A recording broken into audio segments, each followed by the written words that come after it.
है कि आपका स्वभाव किसी चीज के लिए आपको प्रेरित करता है और बहुत सारी बार आपको हालात वैसा करने के लिए प्रेरित करते हैं। और इस समय हालात ऐसे हैं, ये जो ट्रायंगल है जिसमें चाइना थोड़ा ये समझा गया कि अजीब ही है, इसका भरोसा नहीं किया जा सकता, ये फिर भी उस ट्रायंगल में टिक जाएगा जो असल में इंडिया, रशिया और चाइना के साथ बनता है। अगली खबर यह है, हसीम मुनीर ने पाकिस्तान में तख्ता पलट का संकेत दिया है। मुनीर ने खुद को पाकिस्तान का रक्षक घोषित कर दिया है। कहा, हमारे पास बलूचिस्तान में खनिजों का खजाना है, जिम्मेदारी से इस्तेमाल करके पाकिस्तान का कर्ज उतार सकते हैं। खनिजों का खजाना जिम्मेदारी से इस्तेमाल। अब जिम्मेदारी से इस्तेमाल का मतलब यह है क्या कि एक बार उसी को चाइना को बेच दो, एक बार उसी को अमेरिका को बेच दो। दूसरा, अपने आप को पाकिस्तान का मुहाफिज बताने से मतलब क्या है? अरे आप वहां पे फील्ड मार्शल हैं, इतना तो सबको मालूम है, लेकिन मुहाफिज जब घोषित कर देते हैं तो क्या आप चुनी हुई सरकार को भी बहुत जल्दी तख्ता पलट करके सब कुछ आप ही बन जाएंगे? यही है क्या इशारा पीके श्रीवास्तव से?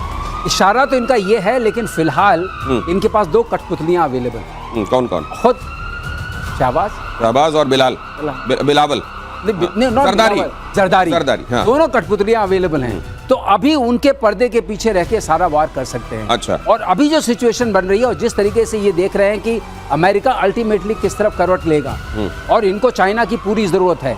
आपने देखा सीपेक के जरिए उसको भी पहुंचा दिया बलूचिस्तान में, वो क्यों गया है? वो भी इसी मकसद से गया है, और उधर यूएस को भी पहुंचा दिया है। इन दोनों के लिए इनको इतना भारी पड़ेगा, दो नाव पर पैर रख रहे हैं, पैर फट जाएंगे। तो अभी तो ये नहीं जाएंगे। मेरा लेकिन यहाँ तो कुछ और चल रहा है मेजर जनरल सिन्हा। मैंने ये सुना है कि पंजशीर का शेर जिनको कहते हैं अहमद शाह को बुलाकर अपने साथ लेकर और तालिबान के खिलाफ एक तरीके से एक धड़ा खड़ा करने की कोशिश कर रहे हैं मुनीर वहां, ताकि भारत की जो प्रेजेंस और जो मदाखलत अगर कहीं कुछ है तो उसको लिमिट किया जा सके अफगानिस्तान में। क्या ऐसा भी ये कर पाएंगे? अब देखिए, ये बात जो है ये पूरी सामरिक सर्कल में तो चल रही है। एग्जैक्टली कितने कर पाएंगे ये डिपेंडिंग है, क्योंकि देखिए आप तालिबान को इतना कमजोर मत समझें। पंजशीर का शेर मानते हैं कि पंजशीर का शेर है, मगर वो ऐसा शेर है ही नहीं। हकानी नेटवर्क भी इससे निकल चुका है। एक हकानी नेटवर्क था जो पूरा इनका पिट्ठू था। तो अफगानिस्तान में तो ये लेके चलिए कि उनकी स्थिति खराब है। ये क्या कर पाएंगे यहाँ पर? बलूचिस्तान और आपके खैबर पख्तूनख्वा को तो रोही नहीं कर पा रहा है, टीटीपी को। ये जो केवल इन्होंने क्या किया है, ये गोली खिलाई है अमेरिका को कि जो 5 थे आइसिस खुरासान प्रोविंस के, इन्होंने टॉप नॉच को दे दिया अमेरिका को। अमेरिका में और डोनाल्ड ट्रंप क्यों इनसे मुरीद हैं? तो आप ये देखिए, जब ये 2016 में जब थे 17 में, तो इन्होंने बहुत बड़ा काम किया है डोनाल्ड ट्रंप के लिए। क्योंकि अफगानिस्तान में जो चीज भी हुआ, डोनाल्ड ट्रंप चाहते थे निकल इसमें पाकिस्तान ने बहुत, और इसमें ISI और पाकिस्तान आर्मी, आसिम मुनीर नहीं है, बहुत मदद की है। और इसको आप भुला नहीं सकते हैं, अदरवाइज जियो स्ट्रेटेजिक समझ नहीं आएगी। लेकिन अगर ऐसा हुआ है तो फिर आप उसको गोली का नाम क्यों दे रहे हैं? आपने कहा ये जो गोली खिलाई है, मतलब वो क्या? और खास तौर से वो गोली कहीं हलक में अटक तो नहीं जाएगी आने वाले दिनों में? सर मैं आपके पास आ रहा हूँ, आप कहिएगा अपनी बात। लेकिन पाकिस्तान के पत्रकार नजम सेठी ने पाकिस्तान की पोल खोल दी है। ऑपरेशन सिंदूर में पाकिस्तान की सेना बेबस नजर आई। नजम सेठी ने कहा, भारत की मिसाइलों को रोकने में पूरी तरह नाकाम दिखाई दी पाकिस्तान की सेना। भारतीय मिसाइल आसानी से पाकिस्तान के एयरबेस तक पहुंच रही थी। भारत ने जहां चाहा जैसे चाहा वैसे मारा, नजम सेठी ने कहा। ये नज्म सुनने में तो बड़ी कड़वी लग रही होगी पाकिस्तान के लोगों को। बिल्कुल, कितना कोई तो होना चाहिए जो आईना दिखाए। जब तक आप आईना नहीं देखेंगे आप मजबूत भी नहीं हो सकते। नजम सेठी के लिए हम लोगों का कहेंगे हमारा शुक्रिया कि आपने कम से कम सही बात मानी। एक तो आदमी वहां सही बात मानता है, और जो इन्होंने कहा जहां चाहा वहां मारा, ये इतनी बड़ी बात है। इसका मतलब कि आपका air defence system completely fail कर गया। इसका मतलब यह है कि आप जिससे भी वार कर सकते थे हमने पूरा का पूरा रोक लिया। ये अपने आप में किसी भी युद्ध क्षेत्र में बहुत बड़ी बात है। लेकिन जो मैं आपसे उस वक्त कहना चाहता था कि ट्रंप ने, जो जनरल सिन्हा ने बोला बिल्कुल सही बोला, कतर वाली जो अफगानिस्तान से निकलने वाली बात है यूएस की, वो कतर में ट्रंप ने शुरू कराई थी। और ट्रंप को पूरा विश्वास था कि सेकंड टर्म उनको मिलेगा, जो नहीं मिला। आने के बाद उन्होंने सेकंड टर्म में अब उसी चीज को देखा, और उसके बाद से बाइडेन के पास ऑप्शन नहीं रहा, वो लोग वहां से निकल आए, क्योंकि ये वाले फोर्सेस काम की जिनकी हम बात कर रहे हैं। ठीक है। और इसलिए ट्रंप एक तरीके से पाकिस्तान के लिए उनका झुकाव है, इसमें कोई शक नहीं है। लेकिन वो झुकाव बना रहेगा वो मैं नहीं सोचता हूँ। वो झुकाव क्या भारत को हर्ट करेगा? वो अभी ताकत नहीं है। वो हर्ट करने के वो भी हर्ट होंगे। ठीक है, वो अपना झुकाव रखे हैं, लेकिन उससे हासिल क्या होगा वो भी देख लें। और इससे कोई भारत को फर्क पड़ता है ऐसा तो कतई नहीं है। और अगली खबर यह है कि चीन ने पाकिस्तान को तीसरी हैंगर क्लास पनडुब्बी दी है। असल में इनको एक्सपोर्ट क्लास कहना चाहिए, लेकिन चलिए हैंगर क्लास कह रहे हैं। सर ये जरा समझाइएगा, ये क्लास क्या होता है, ये समझाइएगा।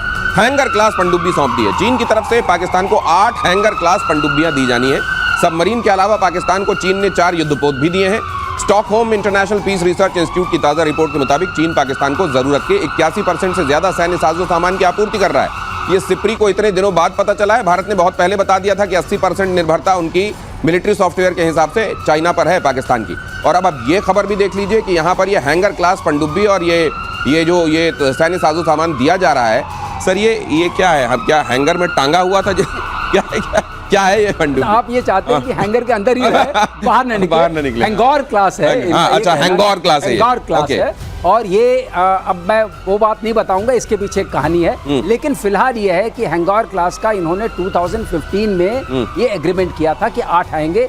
4 चाइना के वुहान वाले में बनेंगे, वही फेमस वुहान वाले। अच्छा। वहां पर बनेंगे शिपयार्ड में, और 4 इनके कराची में बनेंगे। इस तरीके से बनने का था। तो 2 आ गए थे, एक तीसरा अभी आया है। तो इसका मतलब ये, इसकी खास बात ये है कि हम लोग को भी इनको हम ऑब्जर्व कर रहे हैं, देख रहे हैं कि AIP जो हमने एक बार बात की, एयर इंडिपेंडेंट प्रोपल्शन, इसका मतलब ये डीजल इलेक्ट्रिक सबमरीन है, लेकिन अंदर 2-3 हफ्ते रह सकती है। हम लोगों ने उस दिन बात की थी, आपको याद हो, आप ही के शो में। ये बहुत जल्दी से अपने दर्शकों को याद दिला देता हूं कि इन पनडुब्बियों को सांस लेने के लिए एक तरीके से कुछ देर में ऊपर आना पड़ता है। लेकिन अगर इसका एयर इंडिपेंडेंट प्रोपल्शन इस पे काम कर लिया जाता है तो बहुत दिनों तक नीचे रहकर ये काम कर सकती है। 2-3 हफ्ते हो जाता है। 2-3 हफ्ते तक रह लेती। जी सर। तो अब इस वाले में ये इनकी सक्षम मैं मानूंगा। लेकिन आपने जो एक्सपोर्ट वर्ड यूज किया और जो हैंगर वर्ड, एक्सपोर्ट क्लास, हाँ, एक्सपोर्ट क्लास से इसमें बहुत इनके 80% एक्सपोर्ट क्लास को तो हम लोग देख चुके हैं। अब ये जो 1% बढ़ा इसको भी देख लेंगे। तो ऐसी कोई बात नहीं। लेकिन इसको मैं जोड़ना चाहूंगा अमेरिका के साथ।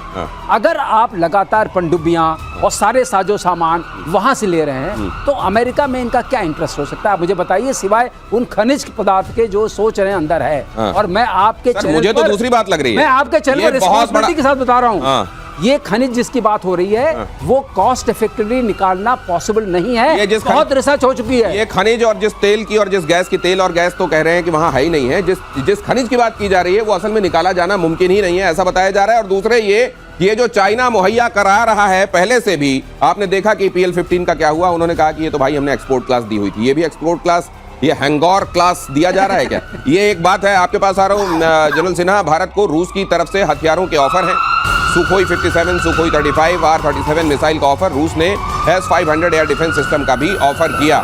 मुझे लगता है रशिया इंडिया प्रॉक्सिमिटी जो पहले से ही रही इतनी प्रगाढ़, ये आने वाले दिनों में और ज्यादा बढ़ने वाली है। और थैंक यू अमेरिका इसके लिए। थैंक यू अमेरिका को तो बोलना होगा, थैंक यू पुतिन इसलिए बोलना होगा। 3.5 साल में जो हथियारों ने अपना प्रदर्शन किया है, ये हम प्रदर्शन ऐसे नहीं ले रहे हैं। जो F-35 ने प्रदर्शन किया, जो F-57 ने प्रदर्शन किया, Su-35 जो हम लेना चाह रहे हैं, क्योंकि वो मार्क यू है।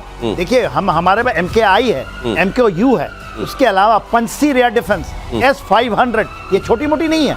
Army, navy, air force and space में सारी चीजें और उनके प्रदर्शन, ये नहीं कि हम जस्ट हमारा डिपेंडेंसी हो गया उन पे, ये और हम ज्वाइंटली कर रहे हैं। Su-57 इंडिया में बनाया जाएगा। जो उसको एक्सेस कोड होती है वो इंडिया आ रही है। ट्रांसफर और टेक्नोलॉजी की नहीं, उसकी अस्त्रा हमारी मिसाइल सिस्टम है जो एयर टू एयर मिसाइल है, उस पर लगेगी इंडिया की मिसाइल। तो ये इतनी बड़ी चीज, उसकी प्रोडक्शन इंडिया में होने वाली है। ये सबसे बड़ी चीज है। प्लीज भाई बिल्कुल सही बोला। इस बात को मैं एम्पलीफाई करना चाहता हूँ। जब आप कोई प्लेटफॉर्म खरीदते हैं, नॉर्मली आपकी जिम्मेदारी बन जाती है कि उसी देश के आप मिसाइल्स खरीदें, रॉकेट्स खरीदें, गन्स खरीदें। तो उससे क्या होता है, लगातार खर्चा होता रहता है, वो हमारे दर्शक समझ सकते हैं। लेकिन ये जो Su-57 है, जो रशियन प्लेटफॉर्म आ रहा है, अगर हम इसका हमारा पास सोर्स कोड रहा तो हम अपनी बनाई हुई मिसाइल उसमें लगा सकते हैं। और जहां तक R-37 आपने दिखाया, इसके बारे में 1-2 बात कहना चाहूंगा। और जो S-500 हाइपरसोनिक मिसाइल्स को इंगेज कर सकता है। S-500 जो है आपके स्टेल्थ एयरक्राफ्ट को इंगेज कर सकता है, लाइक F-35। और जो हमारा R-37 है, ये 400 किलोमीटर तक का एयर टू एयर वाला है, PVR। तो ये जो 400 किलोमीटर बहुत होता है। ये जो भारत की और रशिया की, पूरा पाकिस्तान कवर करेगा। ये भारत और रशिया की जय वीरू वाली जो दोस्ती है, इस फिल्म में गब्बर कौन है जरा वो भी मैं आपसे समझूंगा। लेकिन जरा ये खबर देख लीजिए, ईरान इजराइल में फिर से छिड़ सकता है युद्ध। इजराइल में एयर डिफेंस सिस्टम